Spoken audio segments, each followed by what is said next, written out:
Olá, bom dia. Eu sou o António Tadeia e este é o Futebol de Verdade. Sejam bem-vindos à primeira edição desta semana do Futebol de Verdade, uma edição que vai naturalmente centrar-se muito naquilo que foi a Supertaça de ontem no Algarve. O Benfica ganhou ao Sporting por 5-0, um resultado que para uns é exagerado, para outros é justo. Enfim, eu acho que ele é ao mesmo tempo, isto não é querer dar uma no cravo e outra na ferradura, é ao mesmo tempo justo e exagerado, mas já vou explicar porquê. Primeiro, deixem-me pedir-vos desculpa pelos problemas de som que tivemos na edição da última sexta-feira. Houve uma questão de ligação wireless que não estava bem protegida. Porquê? Porque eu resolvi pôr a base do microfone no bolso de trás e parece que houve aqui uns cortes. Espero que me digam se as coisas estão a correr bem ou não. Esperemos que sim, porque é uma pena isto não chegar em condições a quem gosta de ver e a quem quer ver. Não se esqueçam que no final podem sempre fazer uma pergunta, ou melhor, podem ir já fazendo perguntas. A equipa de produção vai selecionar aquela que achar que é a melhor pergunta e no final eu vou responder uma pergunta. Não tem que ser sobre o tema da Supertaça, embora hoje, naturalmente, tudo aquilo que mais interessa, sobretudo a adeptos do Benfica e do Sporting, é o que se passou ontem no Estádio do Algarve. E o que é que se passou no Estádio do Algarve ontem? Bom, já o disse, Benfica ganhou ao Sporting por 5-0. Resultado que para uns foi justo, para outros não foi, e que eu já disse, para mim foi ao mesmo tempo justo e injusto. Porquê?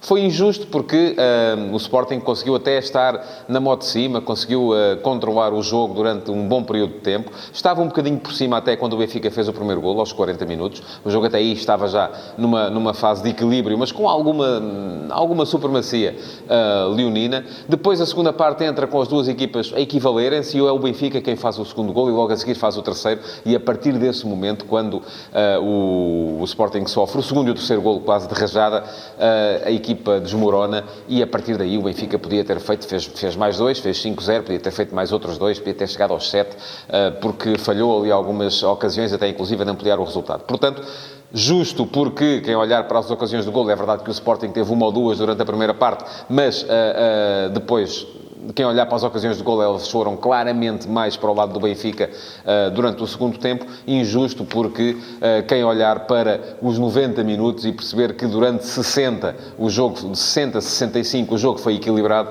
depois apresenta-se um resultado de 5-0 e isso acaba por parecer excessivo face ao equilíbrio que se verificou durante 2/3 da partida.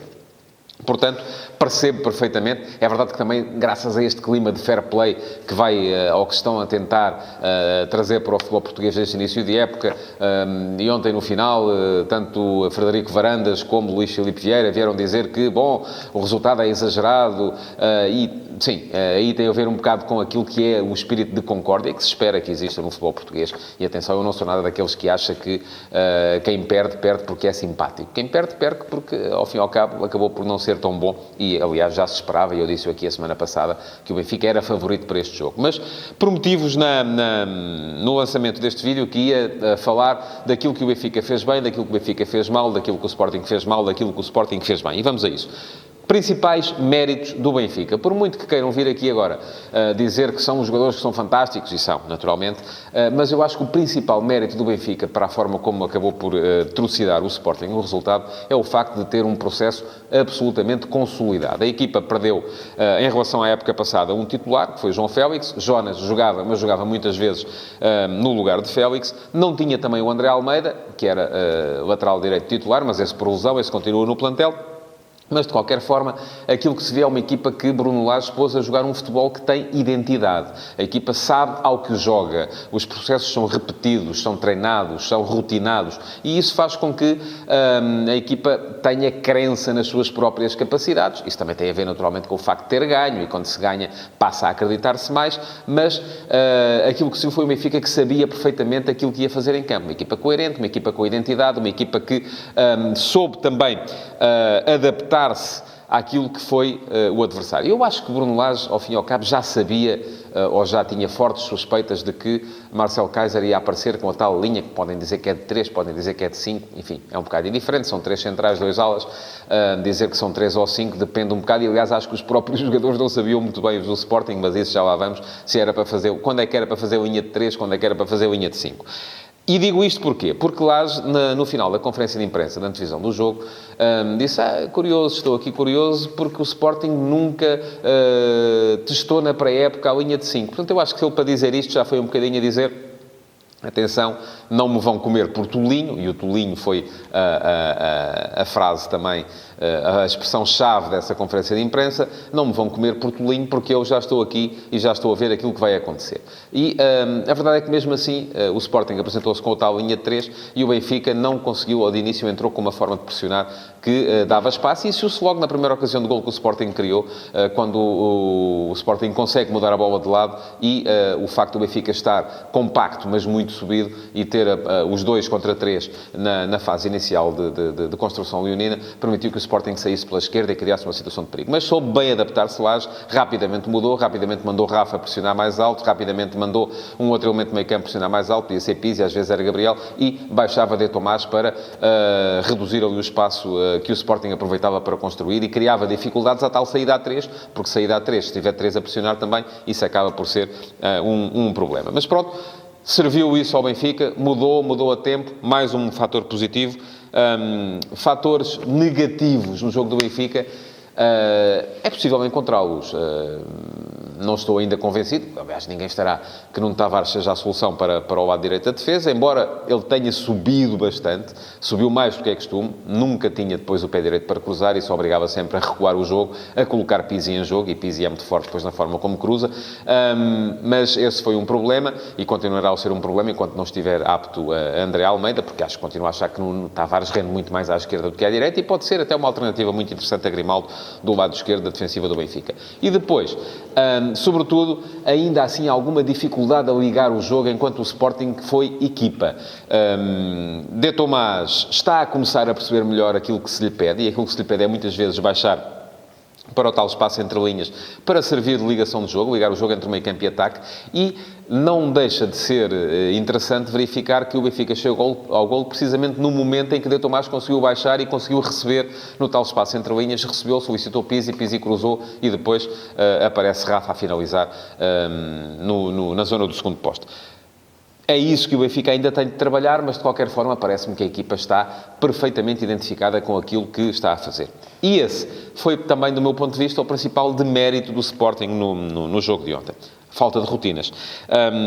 Eu acho que, e isso gera naturalmente também depois alguma descrença no trabalho que vai ser feito. Parece-me legítimo dizer que, e não sei neste momento qual é que é a melhor forma para o Sporting jogar, que Marcel Keizer foi demasiado criativo. E criativo porquê? Foi criativo porque o Sporting, a verdade é que nunca jogou assim nesta pré-época. Como é que o Sporting se apresentou? 3 centrais, Coates pelo meio, Neto pela direita, Matia pela esquerda, depois 2 alas, Thierry Correia do lado direito e Acunha pelo lado esquerdo, dupla de médios com Doumbia e Wendel e Bruno Fernandes encostado à esquerda. Com Rafinha encostado à direita, ambos na tentativa de servir Bas Dost. A ideia principal, eu acho que eram duas, as ideias de Keizer. Por um lado, ter 3 centrais para poder controlar melhor os 2 pontas de lança do Benfica. Isso no processo defensivo. Isso depois, no entanto, gerava ali algum desconforto, tanto à Acunha como a Thierry Correia, sobretudo à Acunha, que nunca sabia muito bem se devia acompanhar o lateral do Benfica, Nuno Tavares, quando este subia, e daí a importância de ele ter subido, ou se devia fixar mais o olhar em Pizzi, que era o médio direito do Benfica, mas que vinha muito para dentro. E isso foi um problema sempre para a Acunha, enquanto o Sporting conseguiu equilibrar o jogo. Do outro lado, Thierry, melhor do ponto de vista defensivo, pelo menos nessa fase, depois acabou por estar ligado a vários dos golos do Benfica, melhor do ponto de vista defensivo, mas sempre com alguma dúvida também, se devia fechar por dentro, se devia fechar por fora, quando é que era o momento para subir. Muitas vezes acabou por colidir com Rafinha, quando Rafinha abria junto à linha, ele estava, e estavam ali os dois quase que a competir pelo mesmo espaço. Porquê é que isto acontece? São maus os jogadores? Não, os jogadores são bons. Os jogadores simplesmente não estão rotinados nesta forma de jogar. E se formos pensar, o Sporting no ano passado ganhou as 2 finais em que participou, as 2 finais com Keizer, Taça da Liga e Taça de Portugal, contra o Flóculo do Porto, mas ganhou-as com valores muito inversos àqueles que tentou pôr em campo ontem. Ganhou-as com valores de solidez, de rotina defensiva, sobretudo porque esta equipa do Sporting, nesses jogos, foi defensivamente muito competente, nos jogos contra o Flóculo do Porto, e ontem aquilo que se viu foi uma equipa precisamente oposta, uma equipa que não sabia muito bem aquilo a que estava a jogar, porque tão depressa aparece a jogar em 4-2-3-1, como aparece em 4-3-3, e ontem apareceu num 5-4-1 desdobrável depois para uma espécie de 3-4-3, que, no entanto, nunca funcionou exatamente como o treinador quereria. E eu acho que isso tem a ver com falta de minutos de jogo neste sistema. E aparecer para uma final a jogar num sistema que não se jogou ainda durante o período de preparação, a mim parece um bocadinho criativo em demasia. Outra coisa que não funcionou no Sporting foi a ligação à Bas Dost. Bas Dost praticamente foi um corpo estranho durante todo o jogo de ontem. É verdade que podia ter marcado logo aos 3 minutos, bastava que Bruno Fernandes tivesse acertado aquele passe e o momento da definição, e Bruno Fernandes não costuma falhar nesse tipo de situações. Se a bola ter chegado à Bas Dost ali, seguramente ele faria golo. Não chegou, Ferro é que quase fazia autogolo e valeu o Vlaco Dimos a evitá-lo. Mas depois disso, Bas Dost foi uma sombra de si próprio. Porquê?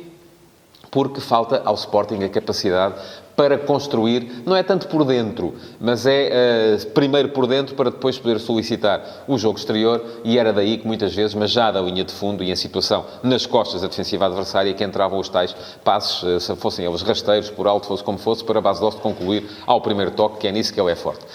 Isso deixou de existir no Sporting, o Sporting tem tido essa dificuldade e leva-me um bocado a pensar que Kaiser precisa de pensar na forma como quer pôr o Sporting a jogar. E até pode ser, Kaiser é um homem da escola do Ajax, Vieto ontem não saiu do banco, por exemplo, é um jogador em quem o treinador e a SAD aparentemente apostam muito, até pode ser eventualmente uma frente de ataque mais móvel, sem ter um ponta de lança de referência, seja ele Dost, seja ele Luís Filipe.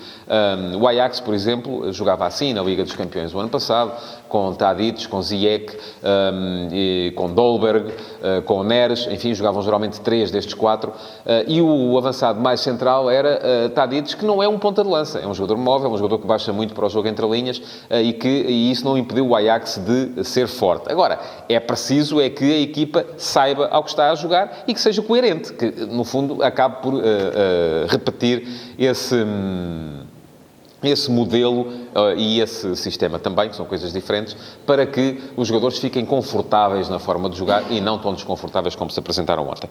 Houve coisas boas no Sporting? Houve. O Sporting surpreendeu no início, podia ter marcado. Houve, nessa altura, na primeira parte, algumas boas exibições. Eu acho que, acima de todas, o Wendel, que quando Bruno Fernandes sai do meio, ganha outra responsabilidade, e é um jogador que, sobretudo a queimar linhas em posse, é forte, e ontem voltou a mostrar isso, voltou a impor-se muitas vezes ao meio-campo do Benfica. Rafinha, com algumas arrancadas no início, também esteve bem. Thierry parece-me ser o melhor lateral que o Sporting, pelo menos melhor do que os dois que jogaram o ano passado. Falta ver a Rosier para perceber se Rosier pode disputar o lugar ou não, mas daquilo que se conhece, tanto de Ristovski como de Bruno Gaspar, Thierry Correia, a mim, parece-me superior. Vamos ver se Kaiser continua a apostar nele ou não. Bruno Fernandes é que apareceu um bocadinho fora do jogo, ele jogou parte da partida já lesionado, é verdade, também estava fora de posição, quando veio para a posição dele, porque o Sporting acabou em 4-3-3, já estava aparentemente condicionado do ponto de vista físico, mas falta perceber ainda, e vamos perceber durante esta semana, se a questão aí teve mais a ver com questões táticas, com questões físicas, ou até eventualmente com o mental, porque já se sabe que a transferência está aí à porta, e esta vai ser uma semana absolutamente decisiva para o caso de Bruno Fernandes. Exibições positivas no Benfica, também as houve, naturalmente. Gostei muito de Tomás, gostei muito do Florentino. Acho que Florentino fez um jogo como não lhe vi fazer, nem sequer na ponta final da época passada, sempre no sítio certo, a cortar linhas de passe, a distribuir. Pareceu-me um jogador fundamental na dinâmica do Benfica, da mesma forma como achei que Pizzi e Rafa estiveram também eles a grande nível, embora em funções um bocadinho diferentes. Pizzi mais a baixar para organizar, Rafa mais a aparecer e a surgir atrás da última linha do Sporting. Isto pode gerar, obviamente, nos benfiquistas um sentimento de deslumbramento, que não se aconselha, nos sportinguistas um sentimento de catastrofista, que também não se aconselha. Agora, é preciso que o Benfica continue a trabalhar e que o Sporting aposte um bocadinho mais em ideias próprias e coerentes e permanentes. Vamos, amanhã, eu tencionava ainda, mas já não devemos ter tempo com certeza, tencionava ainda falar da questão dos adversários europeus, tanto do Futebol Clube Porto como do Vitória Sport Clube e do Sporting Clube Braga, mas vou deixar isso para amanhã, se a atualidade o permitir, porque o tempo de hoje já vai com certeza longo, e vou passar a responder então às perguntas, a uma das perguntas que foram enviadas e que foram colocadas aqui na caixa de comentários.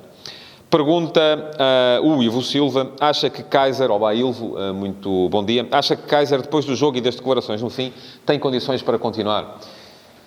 Vamos lá ver. Eu não achava que Kaiser fosse o melhor treinador do mundo porque ganhou a Taça de Portugal e a Taça da Liga. Também não me parece que seja o pior agora porque perdeu 5-0 com o Benfica.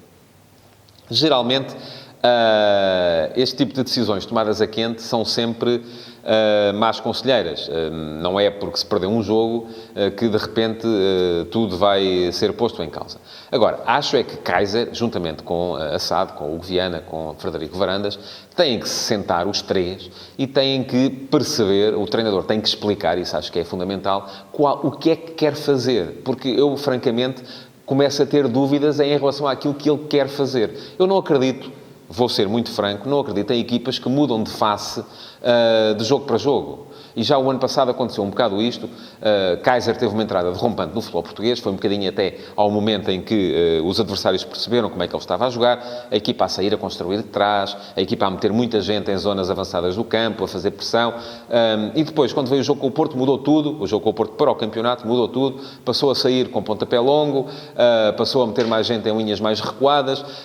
A equipa a seguir passou a duvidar de si própria. A seguir veio o jogo com o Vitória Sport Clube. O Sporting perdeu. Tentou Kaiser retomar os caminhos antigos quando vai jogar à Luz para a Taça de Portugal. Perde na altura só por 2-1, mas podia ter perdido por muito mais, porque esse resultado foi... Esse sim, pode dizer-se que podia ter sido mais amplo e não foi. E depois, a partir daí, o Sporting andou sempre a vacilar um bocadinho entre uma equipa que privilegiava a segurança com uma equipa que privilegiava o risco. E isso acaba por não entrar na cabeça dos jogadores e não permitir a criação de rotinas. Portanto, eu acho que aquilo que é importante, seja em relação ao modelo de jogo, seja em relação ao sistema tático, seja em relação à política desportiva, se é para apostar na formação, se há jogadores de formação no Sporting para se apostar neles ou não, ou se é para apostar em jogadores vindos do exterior, seja em relação ao que for, é importante que os três se sentem e tomem decisões. E depois que sejam coerentes com essas decisões e que sigam o caminho que traçarem sem estar agora preocupados. Isso aí eu percebo o que disse Varandas ontem no final do jogo. Não estejam preocupados porque eu também não estou. Eu, se fosse ele, estaria um bocadinho, eu acho que ele está, mas percebi a mensagem. Não é porque se perdeu 5-0 que de repente se vai pôr tudo em causa. Convém é que se perceba exatamente o caminho que se quer seguir e para onde se quer ir. E pronto, chegamos ao fim de mais um Futebol de Verdade. Muito obrigado por terem estado aí desse lado. Não se esqueçam de reagir pelas partilhas. É importante que o vídeo seja partilhado, pelos likes, pelos emojis furiosos, como quiserem. Comentem e reajam. Muito obrigado e até amanhã, ao 12:30, aqui estarei outra vez.